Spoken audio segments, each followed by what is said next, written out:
Pendiri Oriental Circus Indonesia, Jansen Manansang menyampaikan tanggapan usai adanya tudingan telah melakukan praktik kekerasan terhadap ex-pemain sirkus. Jansen membantah telah melakukan hal tersebut. Hal itu disampaikan Jansen dalam audiensi dengan ex-pemain sirkus Oci di Komisi 3 DPR RI di Kompleks Parlemen Senayan, Jakarta, Senin 21 April 2025. Ia mewanti-wanti jangan sembarangan dulu membuat laporan hukum dengan tudingan penyiksaan. Ia menegaskan tak melakukan penyiksaan, sebab pada hewan saja pihaknya menyayangi, apalagi dengan manusia.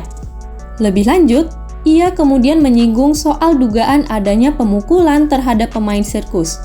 Menurutnya, hal itu tak memungkinkan dilakukan, termasuk soal dugaan penyetruman. Sebelumnya, Komisi 3 DPR RI menerima aduan ex-pemain sirkus dari Oriental Circus Indonesia di Kompleks Parlemen Senayan, Jakarta, Senin 21 April 2025. Mereka mengaku hanya ingin mencari keadilan ke wakil rakyat. Dalam agenda ini, Komisi 3 DPR memfasilitasi mereka beraudiensi dengan pihak Komnas HAM, Taman Safari, hingga Polda Jawa Barat. Salah satu mantan pemain sirkus bernama Yuli menyampaikan soal apa yang dialaminya. Ia mengaku mendapat perlakuan tak mengenakan. Menanggapi hal itu, Wakil Ketua Komisi 3 DPR RI, Ahmad Sahroni yang memimpin rapat menyampaikan pertanyaan kepada Vivi siapa yang melakukan penyiksaan terhadapnya.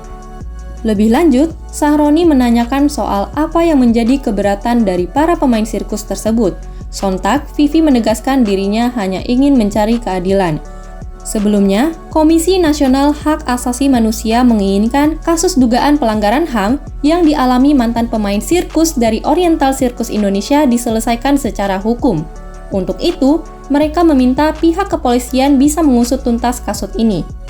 Selain itu, Uli juga mengatakan pihaknya di Komnas HAM meminta agar asal-usul para pemain sirkus Oci segera dijernihkan karena hal ini penting bagi para korban untuk mengetahui asal-usul, identitas, dan hubungan keluarganya.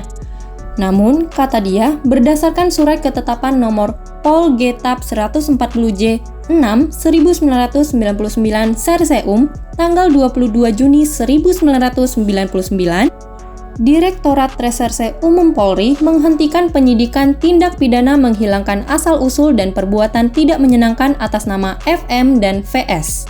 Kemudian, pada Desember 2024, Komnas HAM menerima pengaduan dari Ari Seran Law Office bahwa permasalahan kasus Oci belum terselesaikan, sebab belum ada upaya untuk memenuhi tuntutan ganti rugi sebesar 3,1 miliar yang ditujukan kepada Oci. Lebih lanjut, Komnas HAM menegaskan bahwa pelatihan keras, utamanya kepada anak-anak, tidak boleh menjurus pada penyiksaan. Apabila hal itu dilakukan, maka telah terjadi pelanggaran hak anak.